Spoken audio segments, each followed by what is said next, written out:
AP సచివాలయంలోని 5వ బ్లాక్లో state level banker సమావేశం కొనసాగుతోంది.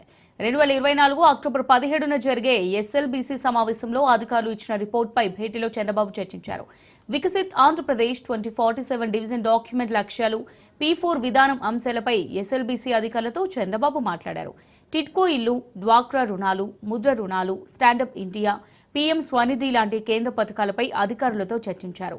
గ్రామీణ ప్రాంతాల్లో బ్యాంకింగ్ నెట్వర్క్ విస్తరణ, జిల్లాలకు సంబంధించిన డిజిటల్ అంశంపై సీఎం డిస్కస్ చేశారు. ఈ భేటీలో సీఎంతో పాటు వ్యవసాయ శాఖ మంత్రి అచ్చెన్నాయుడు, ఇతర శాఖల మంత్రులు, అధికారులు, బ్యాంకర్లు హాజరయ్యారు.